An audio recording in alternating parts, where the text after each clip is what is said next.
Hey friends, if you are in the US, I hope you had a wonderful Thanksgiving this week with family and friends. If you are not from the US, or if you just didn't celebrate Thanksgiving this year, I hope you still had some good quality time with family and friends, because who says we need a special day for that? But if you did celebrate Thanksgiving, there's a good chance that you've probably got a fridge full of turkey leftovers right now. So today I wanted to give you some ideas on how to use those turkey leftovers that go beyond turkey sandwiches. The first thing I'm going to do is separate the meat from the bones and get the bones in my Instant Pot insert. We're going to make some broth out of those turkey bones. Also, tomorrow is trash day and I don't want the bones stinking up my garbage all week when I'm done with them, so I want to get that done tonight.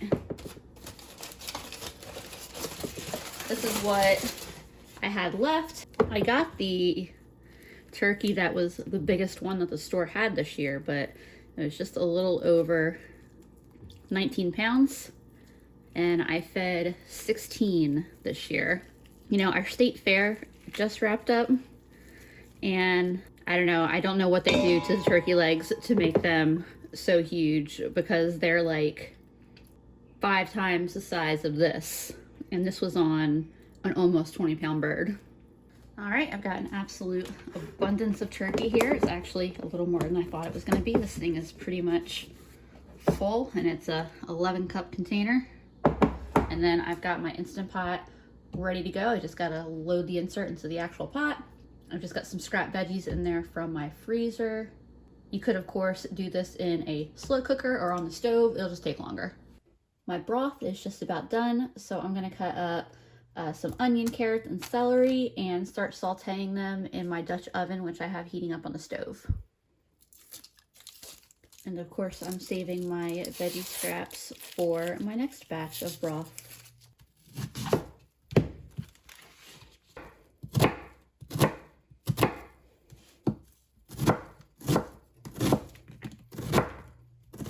Did I even mention what we're making yet? Because we're making some turkey noodle soup.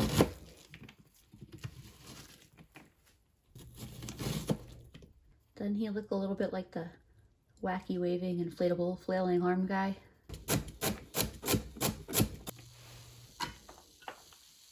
I bought the baby carrots because they were, with the sale price, they were actually about the same price per pound as the just like full whole carrots. And this way it's easy to snack on them while I'm cooking.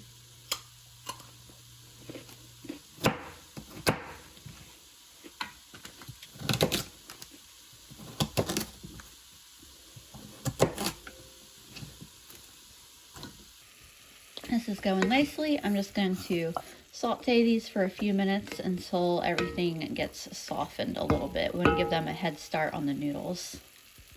I used a colander there to quickly strain most of my broth. And then over here, I added some garlic to the party. And I'm about to add several cups of my broth in.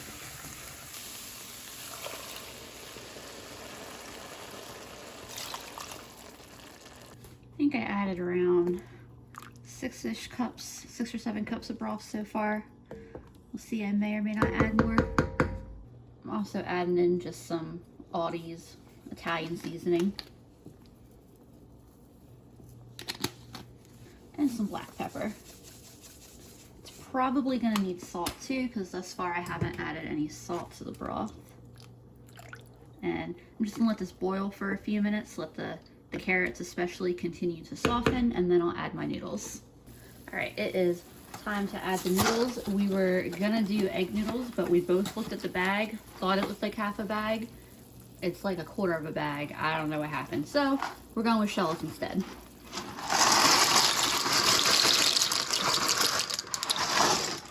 How much you want? That's like, it's probably a good amount.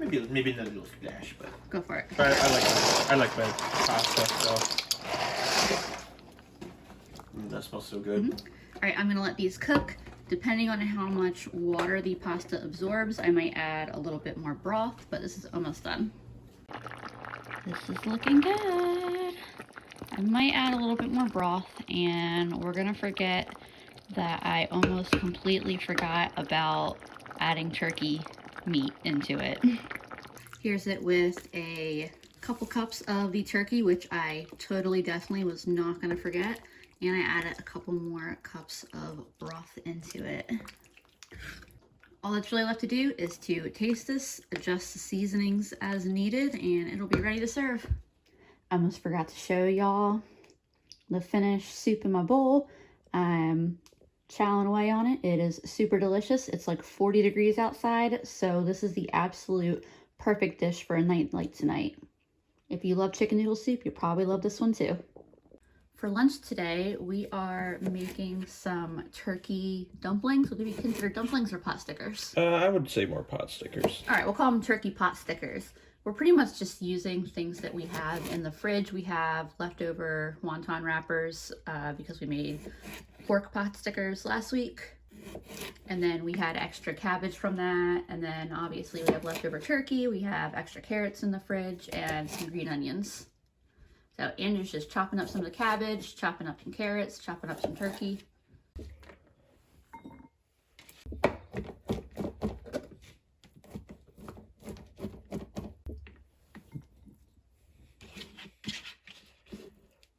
Fatty meat. Also some of the green onion stalk. The softer parts of the green onion can go in right at the end. Got oil heating up in a pan. Now we're adding all of the ingredients that Andrew chopped up. Andrew's just gonna keep cooking these after adding a little bit of broth, just really until the carrots get soft. By the way, Andrew also added some salt, pepper, garlic, and cayenne powder to this.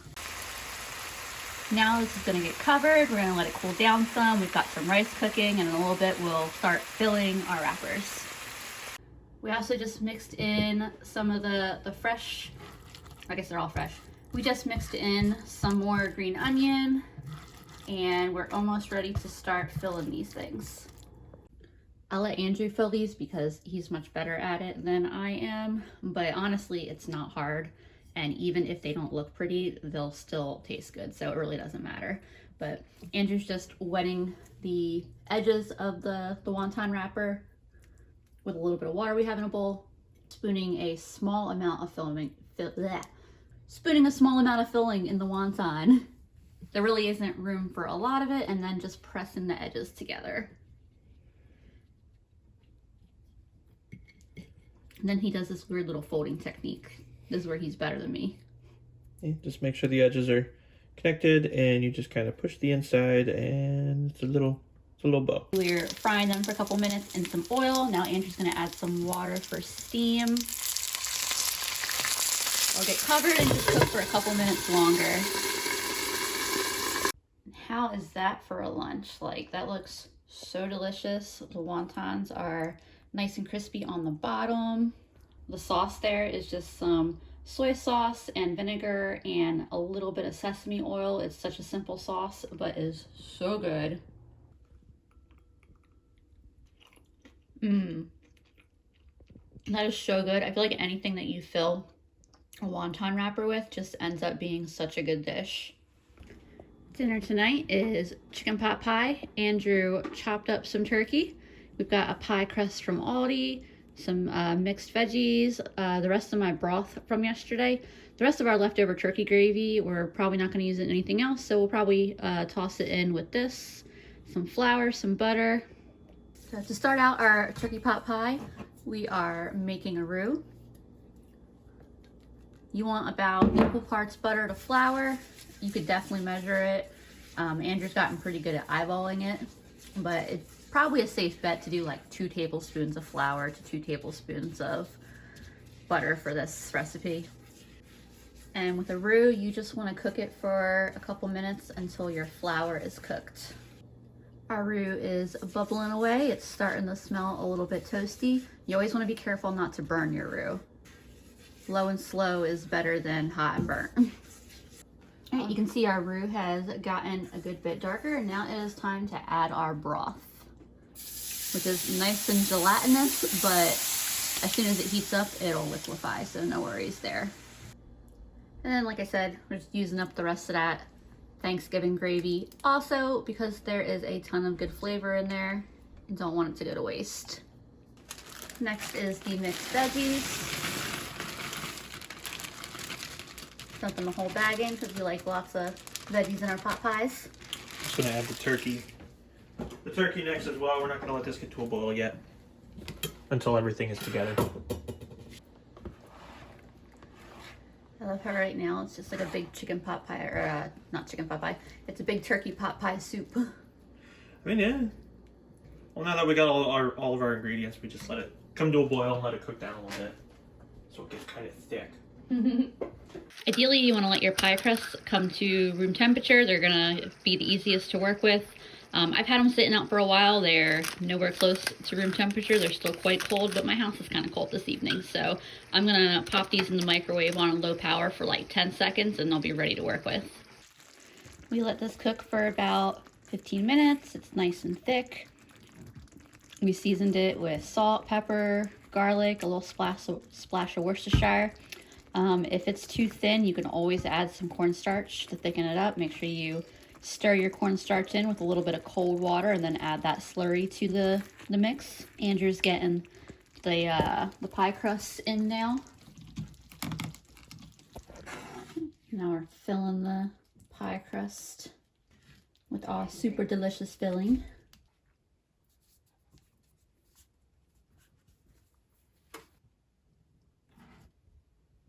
And then you can see Andrew's just using the fork to make a nice little edge. I'm over here being super helpful and taste testing. And then you want to get a little bit of venting in there. You can do whatever you want as long as there's a place for the steam to vent out. And it's ready to go in. Our oven is preheated to 425. We're just following the directions on the pie crust. All right, so that's going in for 12 minutes.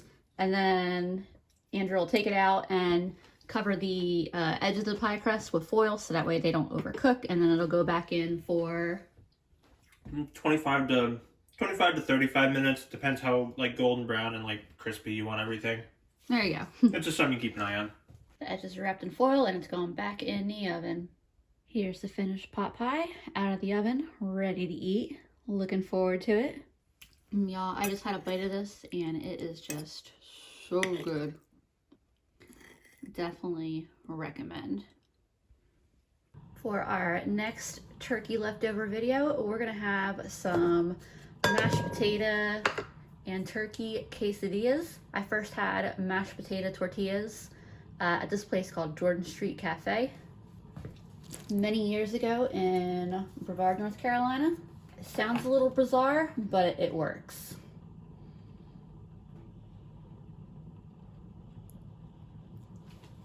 I don't have any tortillas, by the way, so I'm just whipping some up real quick.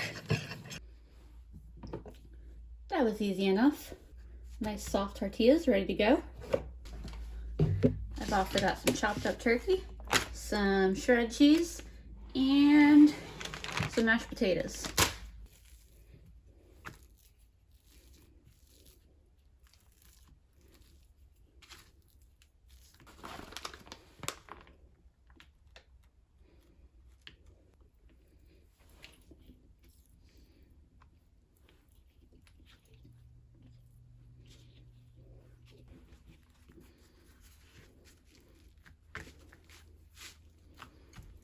Alright, and that just gets fried up in a pan until each side has the color I want and the cheese is melted. And there we go. It's kind of like having a Thanksgiving sandwich, but the flavors are slightly different since it's a tortilla and not bread. Of course, if you're not feeling adventurous in that way, you can always just do a plain turkey and cheese quesadilla. If you're gonna do that, I would recommend doing some like grilling up some mushrooms and onions and peppers. That would be really good. It's also kind of delicious to spoon some of the cranberry relish on here. You know how sometimes, you know how like fruit and cheese just go really well together for some reason? Yeah, this is definitely a use of turkey that doesn't feel like you're just eating Thanksgiving dinner all over again. For our last and final turkey recipe, Andrew is doing a croquette inspired turkey dish. Is that what it is? Croquette? Mm-hmm. To start off, we just peeled some potatoes and cooked them, and Andrew's gonna mix them. There we go, all mixed and fluffy. I'm gonna let Andrew tell you what's going on here in a second, but I will let you know we got some oil heating up in a pan on the stove. He let the potatoes cool and then added some salt and pepper to them, chopped up some turkey, and he's got some flour, egg, and breadcrumbs. We wanted panko, but we didn't have any panko, so breadcrumbs it is. I'm adding some cheese. You don't have to add cheese, but you know. Who doesn't love cheese? Cheesy potato stuff. Absolutely. Cheesy potatoes. Well, so once that's ready, you pretty much just start getting stuff kind of just genuinely mixed together. The idea with these is you want to kind of make, think of a meatball out of potatoes, but to help it like fry evenly and help it like coat and stuff a lot better. Shape it kind of like a McDonald's hash brown, like a more of like a flatter egg kind of shape. Now that everything is mixed, we can assemble. What kind of a reasonable amount? Doesn't have to be a crazy small amount, crazy big amount. You want them a little bigger than a meatball, but essentially just kind of pat it down to where it's its own little object. Here goes flour.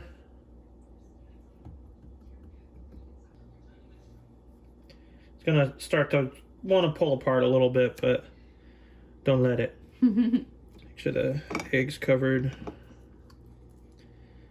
fairly evenly. Shake off any excess, then my arms around there. Breadcrumbs. Once it's all patted, we're going to start to fry and make sure you lay it away from you when you do so.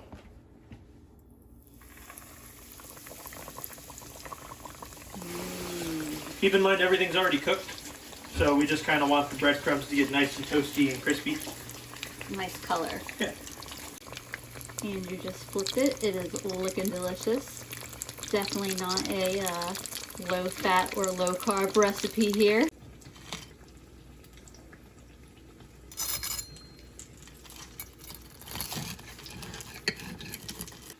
Nice and crispy. Ooh, look at that. Cheesy on I'm the having a bite. inside. Mmm. Mmm. Ha ha ha ha. Oh. That's good. Holy crap, that's good. They're